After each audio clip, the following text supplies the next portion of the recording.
My name's Ed Piscor. My name is Jim Rugg. Jim, we just came back from Heroes Con, and one of my personal traditions, man, is to buy a couple of artist editions here and there, man. Usually do pretty good at the show.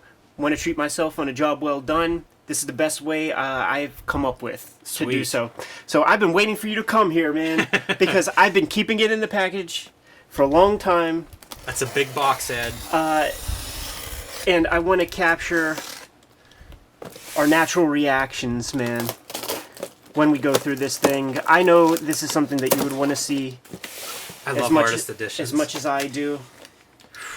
So we're going to go through this. Do you feel the chills already? I do. I often compare the artist editions to like hard drug addiction.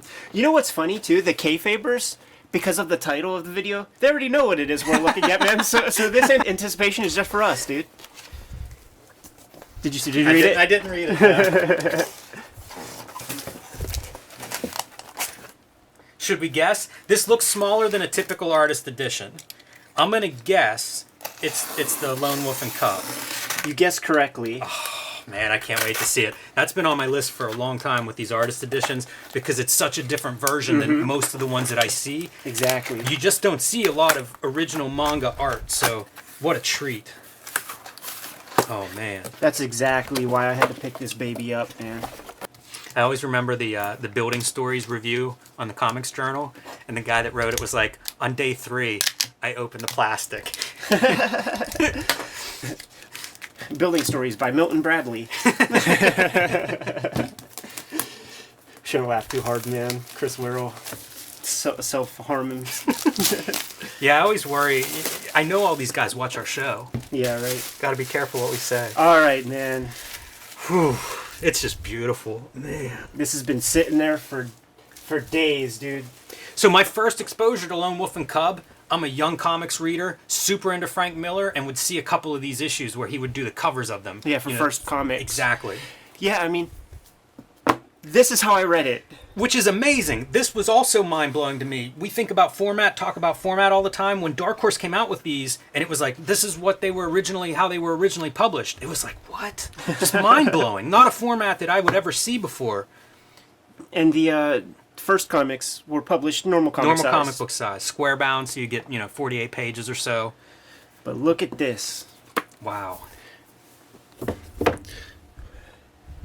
Rest in peace, Kazuo Koike and Goseki Kojima, the artist, famously used no assistance on the 8,000 pages I didn't know that. of this manga. So every stroke we're going to be seeing is going to be him. Look at that. Beautiful from the end pages. I always love whenever they use the end pages to blow up a piece of art because it's the biggest size you're going to see any of this stuff. Got to take advantage of that canvas. I mean, this is like long tradition of Japanese watercolor. This is not comic book artwork right here. Not American comics for sure. Chris Warner. We'll read that later. But here we go, man. What do we have here? So this is, I guess, how it would have been printed probably in First Comics. Because the Dark Horse version was printed backwards. And this is what the actual artwork looks like. It'll be interesting to see if the rumor is true whenever First Comics published these strips inverted and somebody had to go in and like cut the samurai swords and reconfigure them. Yeah, that's an interesting choice. That's another thing you see in some of these artist editions is like, how do you present this stuff in a way that makes sense and is effective? Get to see some of the screen tone that the manga artist used. We talk about now and then on this channel, but... And Kojima wouldn't use much. He would use these like interesting dry brush techniques, a lot of hatching, and taking a look at this artwork, I don't get the impression that he did very much penciling. Wow. Yeah, I know, that's incredible, right? Wow. Yes, that is incredible. It's Outlaw Comics. We interviewed Tim Vigil, and he said some of his spatter stuff like comes from kung fu movies and Japanese cinema.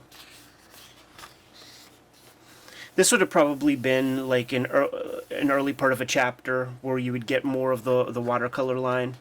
But Kojima would oscillate, he would use some hatching sometimes. So I bet you time was the decision maker Man, 8,000 pages, it's hard to tell. You know, you probably just go through phases where you're sick of one thing or another and switching it up to not go insane. I wonder what this is. It counts downward. And it's definitely, this is the final battle. And these are counting, oh no, I have no idea what these are. Yeah, there's a lot of numbers there. Hard to know what any of this stuff is. Possibly chapter page counts for the serialization, but that's just a guess. I'm so happy to get my hands on this because I've had so many questions about the mangaka speed and how one can draw so many pages in such a short amount of time.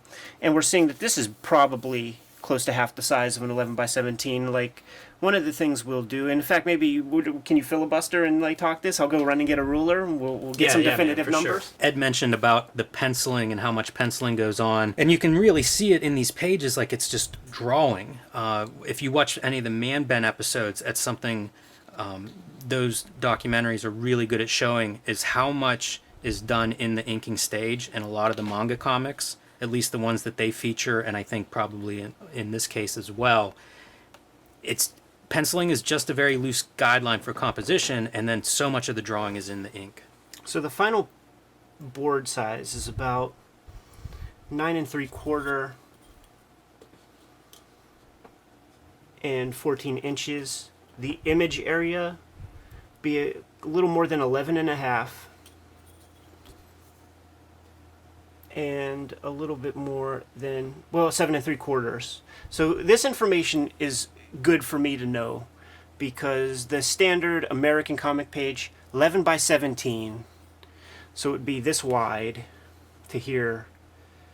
Yeah, almost. And then this big with a 10 by 15 image area. So a lot more pencil mileage, as the animators call it. So that was an important thing that I wanted to solve. Yeah, the other thing I would draw attention to in this edition is seeing how some of these, what look like grays and kind of almost washes or thinner ink maybe, how they translate in the black and white. I scan my work. I think most cartoonists at this point, you scan your work, and then I'll adjust layers to make it black and white. And that's almost what you're seeing, whenever you compare this hard black and white bitmap version versus the 4-color original. Yeah, once again, this is like towards the end of the run, so Kojima had there was no mystery about how this would probably translate to him. Right. For myself, taking that chance, I would be very nervous, but, 7,000 pages in at this point. Just stunning. That's an interesting screen tone. Very simple page compositions for the most part. Gorgeous, but kind of very almost like formal page compositions. That's one of the things that I make note of whenever I take a look at a lot of manga, is that the page design and the layout is sacrificed a lot. I don't even know what to say about stuff like this. Yeah. It's just outstanding drawing. If you saw this on its own, it would stand on its own. Yeah, if it was like on a gallery space or something, it would be just a beautiful piece of art. I was going to be mad if they didn't include that page. It's interesting to see where he chooses to use screen tones. It feels random at this point. We go from ink wash here to screen tone here. And it creates a different effect to me. Like, to me, when you have the wash for the sky is far more atmospheric, and to me, this is more character-centric. That's an interesting observation. I'll go with that. See, you lose a lot of this gray detail in the black and white. He stands out so much, that dark shadow behind his head, and it kind of washes out whenever you go to that black or white.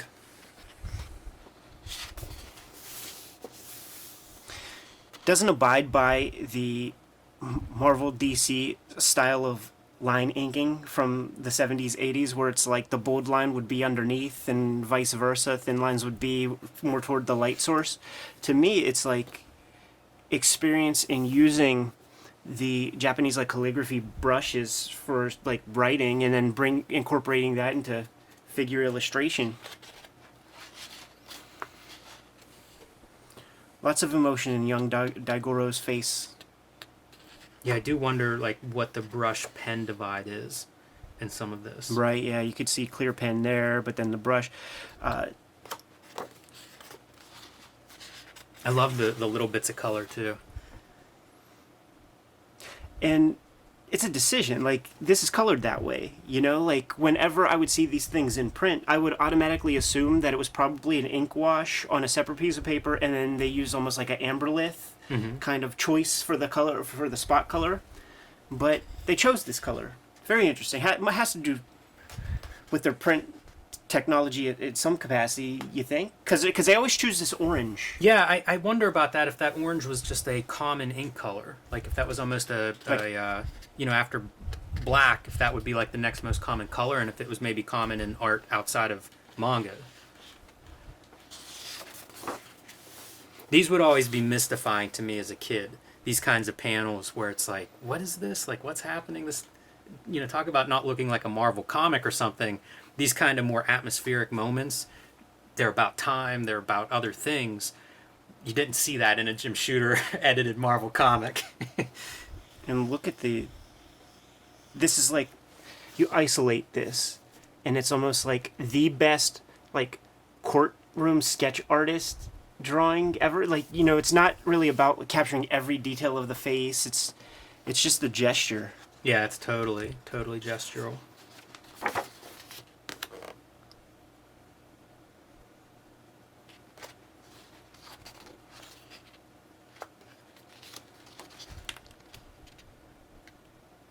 It's nice to see they did a good job in scanning these things or photographing them, where you get the different ink washes. You can see that's printed as a solid. One complaint I have about some artist editions is they'll blow up the levels a little bit to kind of like flatten out those big areas of black ink. I want to see the brush strokes, like I want to see the unevenness of the ink whenever I get an artist edition. That's what I'm paying for, is like, show me the art, warts and all. You want to see the hand. Exactly. So I think they do a really good job with those the levels, however they scanned or photographed these. That's a nice reproduction. This is a very, very tight set of dots here for a screen tone. Yes. In American comics, that would have probably reduced down into almost a black, and it's interesting to see the texture that came. Yeah, is that like some moire stuff happening or something? Little bits. Because it's not flat. Yeah, little bits. It's just like some weird like haze to it. Look at that. Very pretty. It's amazing, the range. Wow, even like that observed shadow under the ledge. To go from that to sword fights, real funny. Typeset lettering. That who knows how the heck these guys accomplish this. If any Kayfabers out there, Zach Davidson, I know you check this shit out, man. Ryan Holmberg, I know you guys are fans. How did this happen? Like, that's a question I've always had about the typeset nature of the characters in the dialogue balloons. And then, of course, you see, didn't need much real estate to translate that material.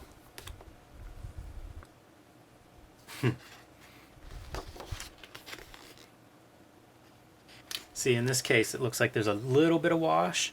It's all gone. Yeah, totally washed out. Yes.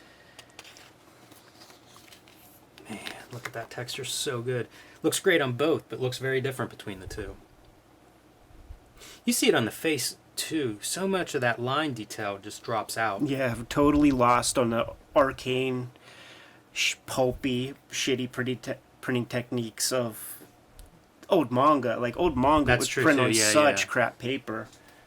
Let me pull one out real quick. Gorgeous textures, though, not just in the rocky cliffs, but also in the guy, a little bit of a plaid pattern in his clothing.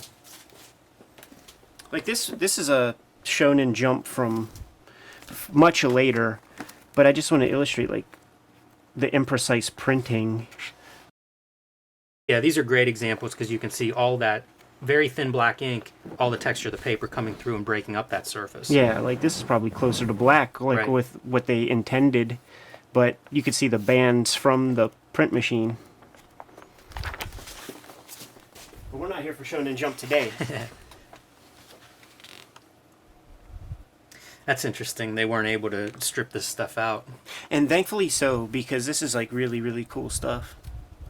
Reminds me of like Paul Pope lettering or something. Mm-hmm. Master of Value, too, because this is almost a flashback sequence or something, and once again we lose a lot of the... Just the darkest piece You know shows what's up. weird to me is the whiteout, and I don't know how well that's showing up on screen, but the whiteout around almost all of these panels, like, what do you think's going on there? Are washes coming through and he's cleaning up afterwards? That's a real good question. Because I've seen that on several other pages as well. Yeah, I think I'm going to be mindful of it going forward now. What an amazing... Like, what kind of brush do you need to, like, get this kind of line? You know, it's almost like you got to go in there and clip every third hair of your brush out or something. It's just, I mean, that's gone. This is all, if you were to do this now, it's just all a digital brush. Like, that technique just is not being used probably anywhere. Certainly not by anybody under, like, the age of, 65 or somewhere that's capped. What he chooses to include, like, you don't need some kind of Marshall Rogers, cityscape. This is more of that ink wash, and here we see almost probably wet on wet. Mm-hmm. You can see how those edges bleed out a little bit.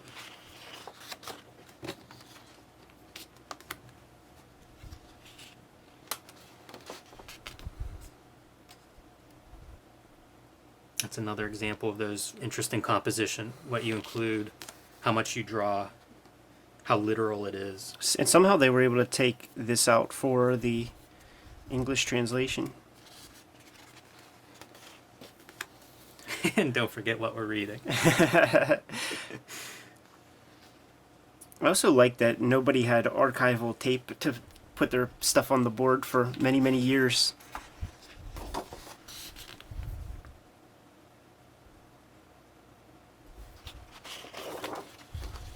This is a fun page. Yeah, so much going on. Almost like completely silhouetted face, but here we see modeling and different value. I wonder if in the Tenko-Ben collections, if you would have been able to pick that out better. Yeah, there's so much detail that almost drops out whenever you go to that bitmap version. Like that figure's almost... I wouldn't notice that in a Very reading. complicated. Like it's actually harder to read than it is harder. here.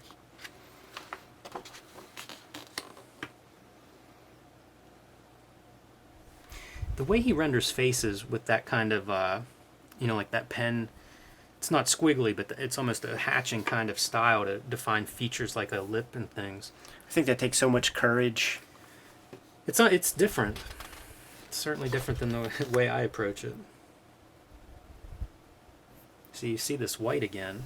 I don't know what that is. Although you see a little bit here, and I can remember seeing Chris Ware pages. Oh, yeah. And he would do every that. edge. Yeah. He would It would just be like continuous lines, and then you would Exactly. take those out with the white. Yeah. And you see a little bit of overlap on the corners, so that's some of the cleanup. Mm-hmm. But 8,000 pages, and then like that level of cleanup without an assistant. I wonder if the person who does that, if you could call them an assistant. Right. Yeah, that could be something that's done by editorial or the publisher. Some production person. Almost just the ink line with no other nonsense. Yeah, this feels right out of Ronin. Yeah, absolutely, man. You see these guys That's on pretty page good one. too. Like, we haven't seen a lot of the solid black as a background. One thing I've been thinking about the last several pages we flipped through is how different his compositions are. Very simple, one figure, close up, but still a huge amount of range compositionally. Considering 8,000 pages, man, I do the same compositions, Archie comics, like the opposite of this, where it's like there are 3 poses. Right. Finally, some ninja action. Yeah, and he'll use this one. I think he kind of like I guess in Kurosawa films, like Kurosawa would do this thing, and then you see the dude in half on the next or whatever. But that's a composition that our fair Kojima would use quite often. Yeah, the motion stuff is really exciting. When he's really doing motion, his drawing changes so much. Look at how simple that hand is too. It almost reminds me of Fury Road or something, because the action is very clear. Thinking in terms of composition, like he's centering a lot of this action, so it's easy to follow, but hard to decipher some of the drawings where like an arm is just a couple of lines. Right. This facial expression is exceptional. It's so hard to do kids. Yeah, and he chose that. This reminds me a lot of Charles Schultz. Feels like maybe he could join the baseball team. Shag some flies. We're getting into brutality. Yeah, great.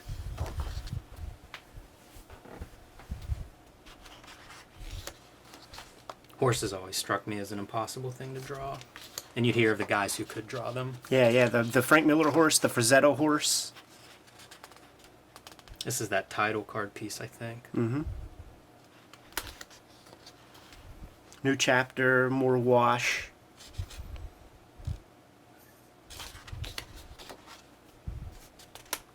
Incredible. Wow. Look at how dark all this stuff translates. Yeah, and I mean, even this is dark, and it's dark enough that it makes me feel like he didn't mean for this to, like, that the piece got away from him. This feels different. Like, maybe the person who might own this scanned it in a more fucked up way. It feels very different. You know, it's almost charcoal or something. It's different paper even. Like, it doesn't have any blue line.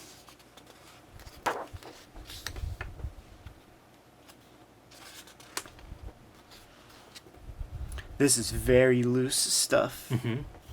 Yeah, those figures you isolated earlier, you're seeing that same technique where it's just a line for the eyes.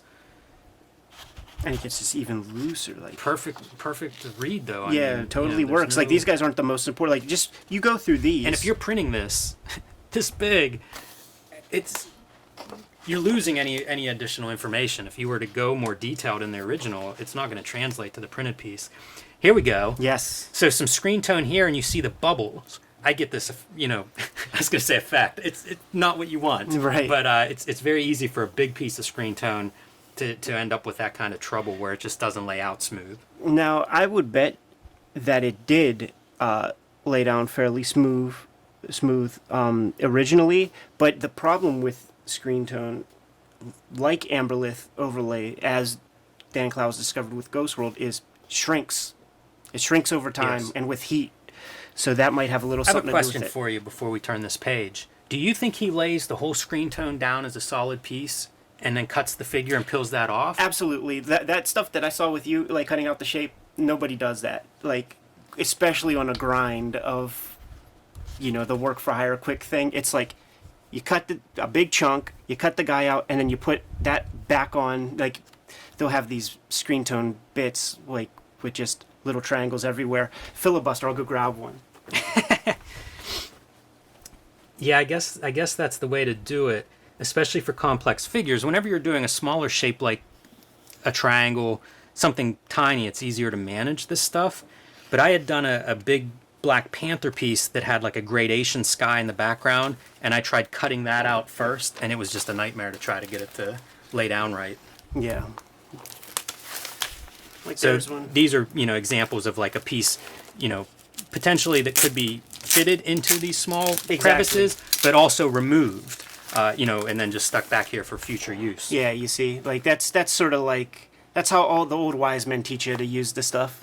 Yeah, this is the problem of being self-taught. Yeah. Is doing this stuff incorrectly and costing yourself a lot of extra time and headaches. Good to know, Ed. That's what I'm here for, Jim. That's an interesting pose. He's drawn quick. Ooh, that's hard as fuck. That is so badass. That's memorable. So badass. And center of the page.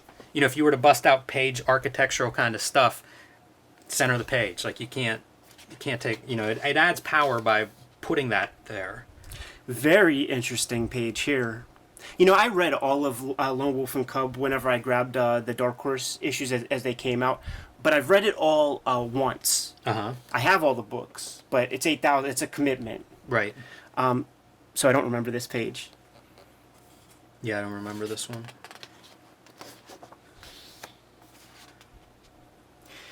And the fate that we could have expected. That's awesome. With that atmosphere, that's Robert Crummish. Yeah. This is that example of like, you shrink this down to, 33% of this drawing size. It's a totally different image.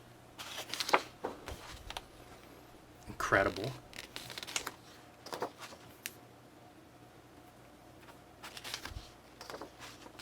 Wow. Yeah. The power in that swipe, man. Like, the thing about the speed of how quick these guys had to draw this stuff is they were forced to, like, capture gesture.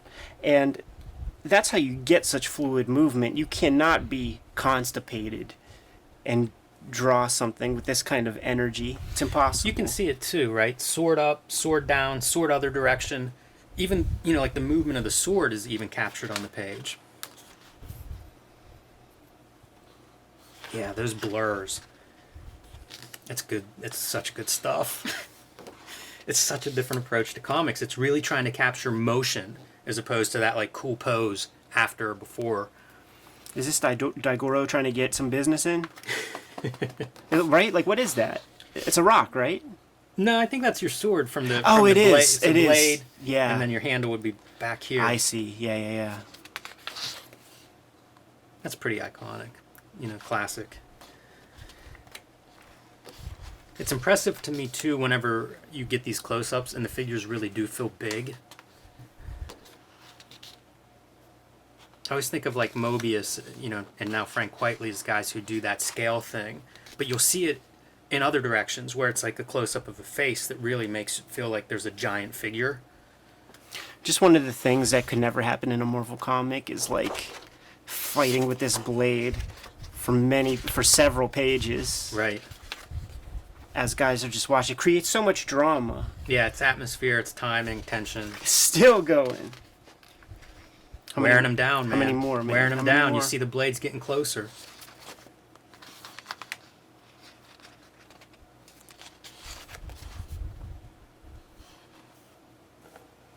What is this? Giving up? What's he telling us? It would read like this. Yes. It's like a battle of wills. Yeah.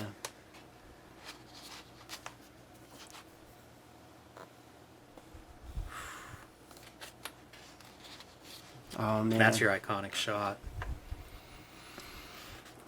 Our boys are not long for this world. And then, you spend 7,000 pages with them. And you know that, as David Mamet says, man, the ending is inevitable, yet it's surprising. By the way, if he wants to pivot to horror... Yeah. That's Junji Ito at his best right there. Great composition, great atmosphere, mood. Here's that weird paper again. Mm-hmm. Really I wonder if he does that intentionally, if that's giving him something with the texture of the washes. Yeah, because it feels much more textural. You can see the, I assume, tooth of the paper in some of these washes on the ground. You would never think to, like, delineate hair in this way. No. And it also looks like he might spray some, like, maybe some bleach or something to just, like, create these weird, like, little bubble textures. These textures are not everywhere else, so he's applying some kind of chemical to make that happen. Here's a great example, too, of lettering and lettering not done well. You can see how complementary this is to the artwork. And this is just so smooth and perfect and rounded and no texture whatsoever. You got to try to get those things together. This drawing also suffers a lot in the reproduction. You lose so much of these gray washes. Man, it's a haunting image. And then it simplifies again. It wants us to read it quick.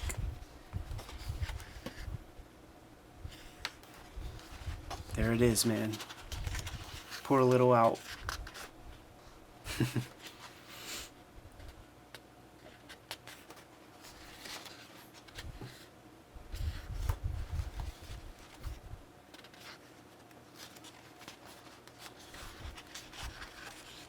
wonder how emotional this is for a guy that works on 8,000 pages. we've heard a few artists talk about it. I was going to ask you about finishing X-Men. It's very emotional when you come to the end of this, and especially if there's something dramatic happening to your lead. This is very interesting, like a white zipatone applied to black. We haven't seen that much in this volume. Yeah, you're right. He doesn't use a lot of screen tone, but interesting when he does. That's gorgeous. Beautiful. Oh, man, my heart's about to break because little Daigorō is about to fucking avenge his pops, man. Look at that shit. Using your size of your page for big moment. Yeah. Gives me chills, dude. The little samurai. This is that fascinating thing that mangaka are really, really good at. You can see here, this is where the zipatone ends.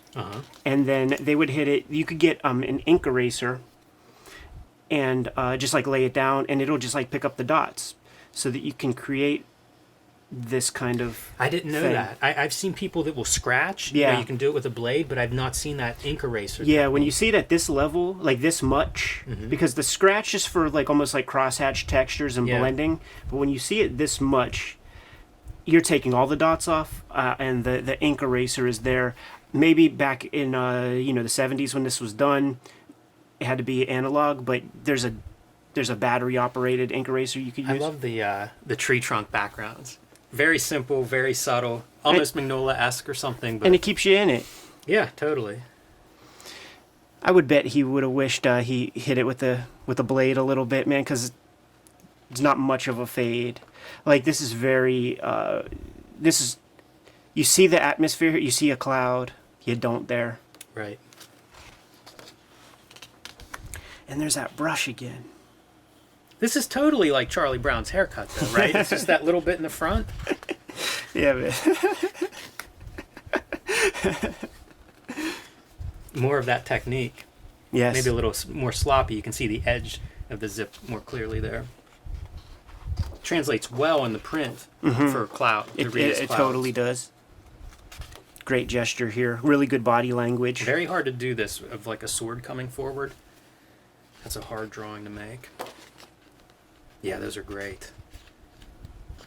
Yeah, like the weight of the figure is perfect. See? And like the drama of it. Open arms. Get a fair one in, son. And little Daigorō does just that. Gets that fair one.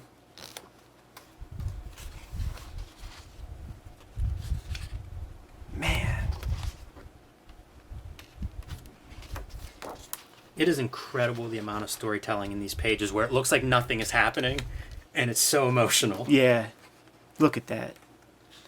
You gotta be choosy when you use those tears. Yeah.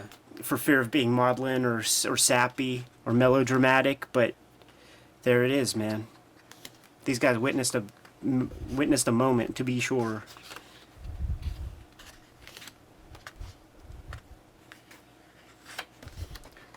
What do you say, Jim? Well done, Ed. I've been wanting to look at this book for since it came out. And, very happy that I added this. Incredible. To the library. I mean, I'm going to sit with this probably all night. When you guys split, I'm hanging out with this book for the evening, man. And at first blush, I can't recommend it enough. It's a good one. It's basically as good. You know, there are tiers for these artist editions, in my opinion. This is what you want out of an artist edition. It has everything. It's great reproductions. Very effective, too. It's the kind of thing you can get something out of it from a reading experience looking through it as well. Yeah, so Kayfabers, if you are looking for this, you could find it easy, Amazon, wherever. Dark Horse put it out. It seems readily available. I think this is good enough time as any to pull the ripcord, Jim. I agree. Like, subscribe, and follow the YouTube channel. Hit the bell icon, and we'll notify you whenever we have new videos available. You can pick up Cartoonist Kayfabe merch at our spread shop. There's a link below this video. Well, I'm going back to looking at this Lone Wolf and Cub far more closely. Give them their marching orders, Jim. Read more comics.